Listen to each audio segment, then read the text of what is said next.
Robert Musley, conhecido como o Canibal de Liverpool, uma história sombria repleta de violência e crimes brutais.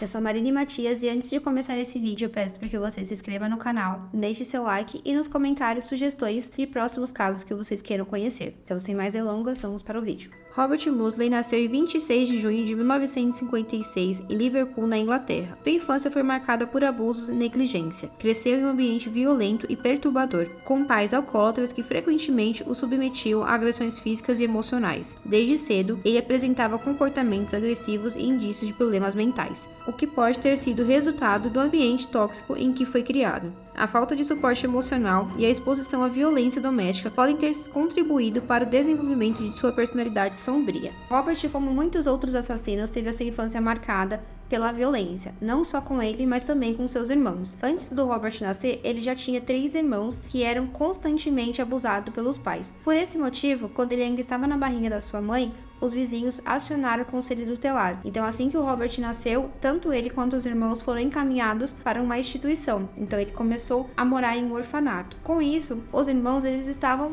meio que felizes com a situação, porque ali no orfanato, mesmo estando longe dos pais, eles não eram castigados, não eram reprimidos e não tinha a violência constante. Quando o Robert tinha 8 anos de idade e um dos seus irmãos mais velhos iam ser adotados, os pais conseguiram um recurso para recuperar os seus filhos. Mas durante todos esses anos que eles passaram longe, nada mudou na dinâmica da família. Quando eles voltaram para casa, logo em seguida, seus pais já voltaram com a rotina de abusos, de tortura. Inclusive, eles começaram a ter diversos filhos. E muitos se perguntam, por que eles recuperaram os filhos se ainda eles estavam com esse comportamento, além, do fato deles receberem, o auxílio do governo pelos filhos que eles tinham, eles utilizavam a quantidade de filhos que eles tinham para realizar roubos. Então, eles colocavam como objetivo dessas crianças sempre voltarem para casa com algo que eles pudessem vender. E quando eles não voltavam ou voltavam com algo de pequeno valor, eles eram torturados. Robert conta que ele era um dos que mais recebia esses castigos, então ele lembra,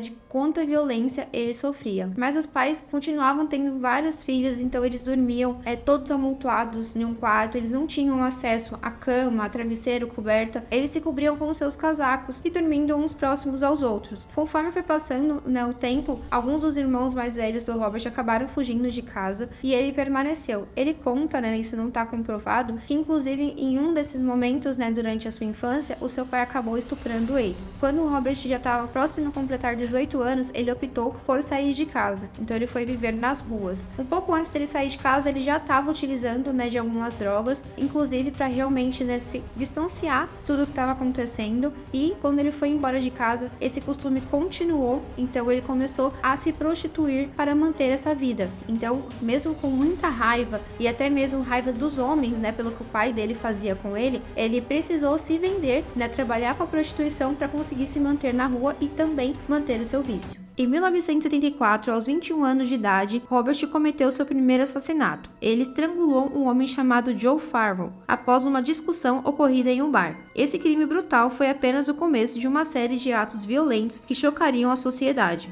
Robert foi capturado e condenado pelo assassinato. Como eu falei anteriormente, o Robert estava trabalhando como prostituição. Então, no momento, ele estava atendendo esse cliente e ele conta que esse homem mostrou para ele algumas fotos de uma menina que, segundo esse cliente, ele havia violentado. Então, como o Robert já tinha toda aquela raiva da sua infância e ele viu, o homem ali praticamente comemorando, usando como um troféu que ele tinha feito com aquela menina, que também era uma criança, ele tirou a vida desse homem. E anteriormente, antes dele tirar essa vida, ele já havia pedido ajuda de algumas vezes. Ele já tentou tirar a sua vida diversas vezes. Então, ele foi internado, em hospitais psiquiátricos, mas ele sempre era libertado e ele voltava para as ruas. Então, ele sentia que ele não tinha a ajuda necessária. Quando ele cometeu esse ato, ele tirou a vida desse cliente dele, ele mesmo foi até a polícia, ele se entregou, inclusive ele falou a frase: "Agora vocês podem me ajudar?", porque realmente ele achou que aquela seria uma forma dele ser retirado das ruas, e foi exatamente isso que aconteceu. Ele foi sentenciado à prisão perpétua. Esse primeiro homicídio relevou a natureza sombria e a capacidade de Robert para a violência extrema.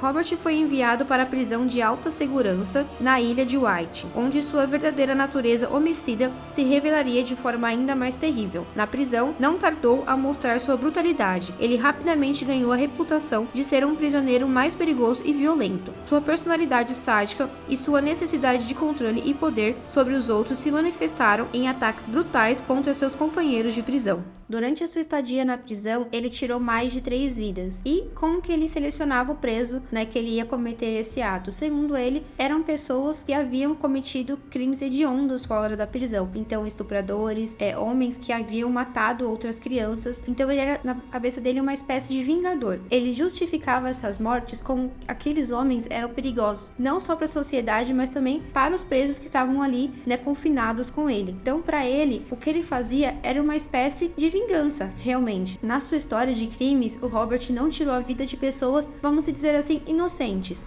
Ele tirava a vida de pessoas que, na sua visão, ela tinha realmente um perigo para a sociedade. Qual era o modo que ele utilizava para retirar essas vidas? Normalmente as estrangulava, muitas vezes com as suas próprias mãos. Em alguns casos, ele chegou a mutilar as suas vítimas, aterrorizando não só os guardas que trabalhavam na penitenciária, mas também os presos. Então todo mundo mantinha uma certa distância dele. O caso mais chocante envolvendo Robert na prisão foi o assassinato de David Francis, ocorrido em 1977. Robert estrangulou Francis até a morte e, em seguida, abriu seu crânio com uma colher e comeu parte de seu cérebro. Esse ato grotesco lhe rendeu o apelido de canibal de Liverpool. Sua brutalidade e comportamento sádico deixaram a sociedade horrorizada. Estabeleceram a sua reputação como um dos assassinos mais temidos do sistema penitenciário. Essa história, que ele acabou comendo uma parte do cérebro desse preso, repercutiu não só lá na Inglaterra, mas no mundo todo. Mas em algumas notícias dizem que ele não fez isso. Quando eles abriram, para fazer a autópsia, encontraram realmente algumas partes faltando,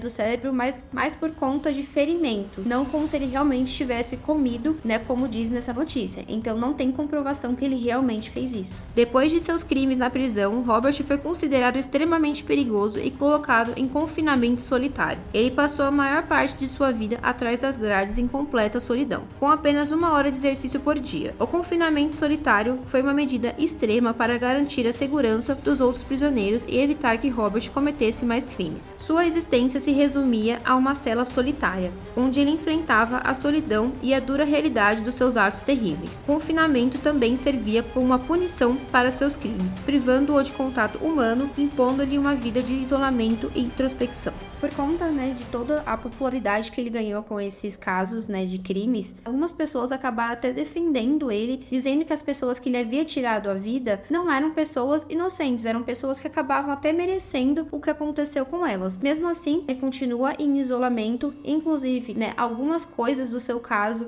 foram utilizados para o filme Hannibal Lecter, então ele também é conhecido dessa forma. E a sua cela, ela é especial, foi construída exatamente para ele. Então a cela dele é separada dos outros presos, é como se fosse no porão da penitenciária que ele está, e foi construída especialmente para ele, pois o restante da população prisional não pode chegar perto, não se aproxima. Quando ele precisa se deslocar, ele tem uma força policial maior que fica em volta dele como se fossem seguranças, e tudo na sua cela foi pensado para que ele também não pudesse cometer suicídio. Lógico, as outras celas também, têm essa segurança, mas a dele foi totalmente pensada para uma pessoa que fica 23 horas por dia dentro da sua cela. Após a divulgação de seus crimes, sua história foi fonte de inspiração para livros, filmes e documentários que exploram as profundezas sombrias da mente humana. O legado de Robert serve como um lembrete sombrio que a crueldade e a violência podem surgir até mesmo nos lugares mais inesperados. Robert, como ele segue preso, ele tem a prisão perpétua, então ele não tem possibilidade nenhuma de ser solto. Ele pede em alguma de suas cartas, ele conversa muito com uma de suas sobrinhas, e ele sempre pede em suas audiências para que ele possa ter acesso à televisão, que ele possa ter acesso até mesmo um animalzinho. E uma de suas cartas ele diz que a única companhia que ele tem no momento são aranhas, que aparecem em suas celas. Então, para ele poderia ter acesso a uma televisão, para realmente ele conseguir ter algum tipo de comunicação. Porque hoje ele diz em suas cartas que a única coisa que ele espera que aconteça é que a sua mente realmente surte, ele tenha um surto ali dentro da prisão e ele possa ser livre. E assim ele acabe conseguindo tirar sua própria vida, porque hoje ele não tem perspectiva nenhuma do que ele vai fazer. Ele passa os dias dele nas celas, realmente repensando o que aconteceu. E é importante lembrar que ele foi preso muito jovem, então ele sempre esteve ali preso, sem perspectiva. Ele foi um homem que ele já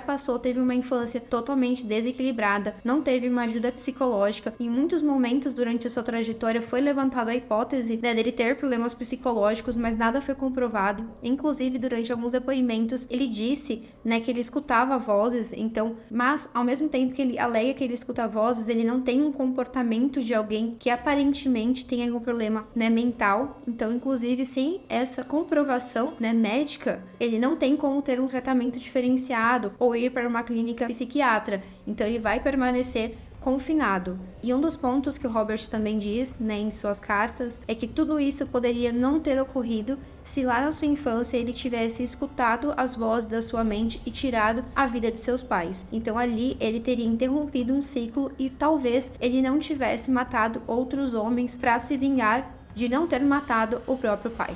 Agradeço por terem assistido até aqui e convido vocês a explorarem outras histórias intrigantes no nosso canal.